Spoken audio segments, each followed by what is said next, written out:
Let me ask you a very simple question. How many times you have actually read the UPSC agriculture optional syllabus? Not downloaded, not highlighted, but understood. Because the truth is, most aspirants don't lose marks due to lack of knowledge. They lose marks due to lack of syllabus clarity. In part first, we looked at what syllabus is. In part second, we understood how UPSC thinks through this syllabus.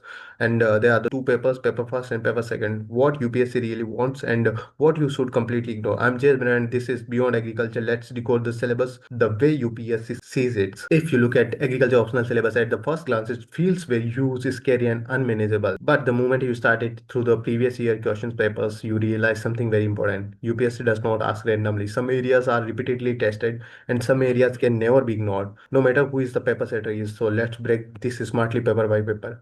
First, we have subjects like soil science, agronomy, weed science, agriculture economics, agriculture extension, and agroecology. In soil science, important topics include weathering, soil formation, soil forming factor, biological properties of soil, biofertilizer, and most importantly, plant nutrient and fertilizer. When a question paper is set, it is not possible to ignore these core areas because nutrient and fertilizer and soil properties are the foundation of the soil science. Paper setter cannot focus on the unimportant topics while neglecting these major areas. This becomes automatically clear when you analyze the last 10 years of previous year questions. In soil science, there are the certain topics that always remain high priority areas from which the questions are repeatedly asked. What about the agronomy?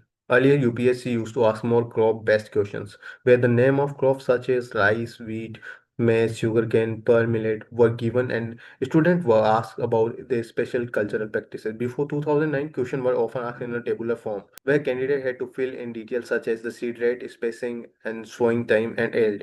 If we move away from the crop specification, the remaining core areas of agronomy include tillage, especially zero tillage and conservation tillage, cropping pattern, cropping system, and agroforestry. Other important areas are precision farming, organic farming, and sustainable agriculture. In addition to these topics like drainage or irrigation and water harvesting are also frequently asked. Once again, a simple analysis of the last 5 years of question paper is the sufficient to clear understand the focus area in agronomy.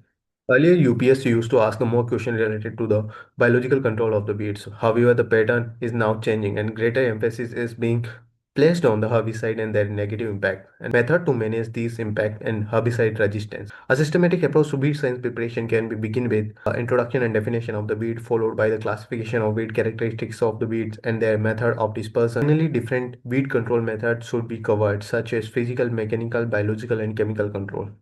General economics, we do study about the demand and supply curve, which are very basic concept of the economics. However, in agriculture optional, the focus is on economic principles related to the crop production economics. A significant number of the questions are asked from the agriculture marketing. Important areas include the farm management, farm busting, farm planning, and types of the costs involved in the agriculture. So questions are also frequently asked about the function of agriculture market, the problem of agriculture market, and the issue related to the food processing. The questions asked in the agriculture economics are very specific. Topics are highly fixed. Therefore, when you analyze the previous year questions paper, you can easily identify 8 to 10 core topics from which the questions are repeatedly asked. Overall, agriculture economics has a very fixed and predictable syllabus. Agriculture extension. Agriculture extension is a subject from which UPSC generally asks 3 to 4 questions. Total weightage of the subject is usually around to 35 to 40 marks, and in some years it can even go up to the 50 to 60 marks. Important areas include the role of KVKs, NGOs, and the programs like Lab to Land program. Other topics like communication method, group communication, and institutions like NIAP programs evaluation is also very important area, especially question related to why a program was successful, why it failed. Agroecology include topics like agroclimatic zone, pollution, industrial effluents affecting soil and water, climate change, and its effect on the crops. It also covers natural resources and how climate factors influence the crop production. This subject requires a smart and selective approach. There is no need to go very deep into technical details. Conceptual understanding and linkage with the crop production are sufficient. Now let's just talk about the paper second. What are the subjects that are the main part of the paper second? Is that the genetics, plant breeding, plant physiology, biotechnology, pathology, entomology, seed science, horticulture, miscellaneous. One major advantage of the paper second is that agriculture overlaps significantly with the botany. Subjects like genetics, plant breeding, and plant physiology are common in both the subject. Because of this overlap, paper second becomes manageable, even for the student from the background like agriculture, engineering, or allied sciences. Anyone who has studied basic biology till the 10th class already has a foundation required. In paper second, genetics and plant breeding are the most important areas. To understand plant breeding, it is absolutely necessary to understand the genetic first. Without genetic, plant breeding has no meaning. That is why students should always start with fast genetics, then move to the plant breeding. These two subjects together carry very high weightage in the examination. Plant physiology. Most questions in the plant physiology are asked from the applied areas such as plant hormone, photoperiodism, mineralization and growth and development, and fruit ripening and maturity. In addition to these questions, asked from the basic physiology process like C3, C4, and chem pathway, light reaction differences between photosystem first and photosystem second, and photophosphorylation and the photosynthesis. One of the most important and repeatedly asked topic in the plant physiology is enzymes, including their classification, mechanism of action, and types. There are certain core areas in the plant physiology from which questions are frequently asked in the examination. From biotechnology, one or two questions are usually asked in the examination. Questions related to the application of biotechnology in agriculture have been asked several times in the examination. Other important areas include the somoclonal variation, genetic variation, and the gene transfer methods. Occasionally, questions are also asked from the new emerging topics in the biotechnology. So you have to more focus toward these new topics as well. Pathology and entomology. Pathology and entomology generally cover the crop pest and disease. In pathology, we first study general pathology, which include the principle of the plant disease, different types of pathogens such as fungi, bacteria, viruses, and the host pathogen relationship. This also include the disease cycle, host invasion, and infection process. In applied part of the pathology, we do study about the crop disease caused by fungal, bacteria, and a viral pathogen. Emphasis should be given to the disease that have historical importance or the economic significance. For example, economically significant disease can cause 80 to 90% yield loss, leaving almost no yield. In terms of historical importance, lead blight of potato is a classical example, as it was a pandemic disease. Another important example is cigarette disease of banana, which is the one of the most well-known and economically important disease. There are the large number of diseases affecting the agriculture and horticulture crops, and it is not practical to study all of them in detail because each disease involves scientific name, disease cycle, and the management practices.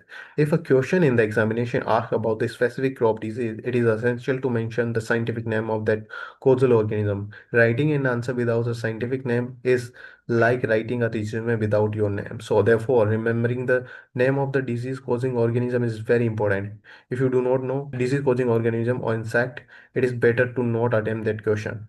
Both the pathology and entomology have two broad areas. In entomology, one part includes the general entomology, such as management practices, damage level, economic threshold level, and the economic injury level. The second part is applied entomology, which deals with the insect pest of crops. It is not possible to remember all insect pests of the all crops, so smart strategy is to focus on the important crop and their major pests. Generally, studying 2-3 major insect pests per important crop is sufficient. For example, for mango, one should prepare the 3 major important insect pests in the detail.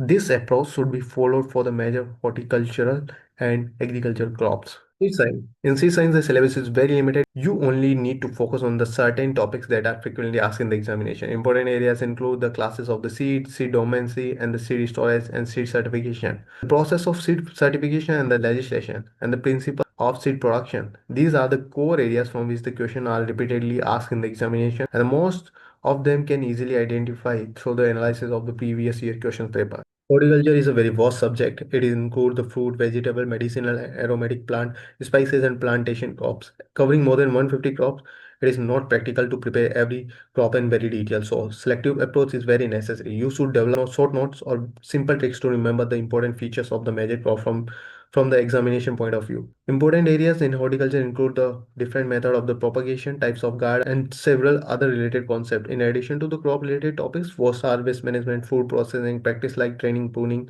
are also very important. Once excessive crop details are removed from the syllabus, it becomes very limited and the manageable. Therefore, students should focus only on those crops which are the most important and examination perspective.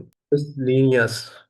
The last part of the syllabus is generally referred as a miscellaneous section. Most of the topics covered here overlap with the general studies and do not require very deep technical preparation. Important areas under this section include the public distribution system, food production, and food consumption trends in India, the role of NGOs in the agriculture, the role of women in agriculture.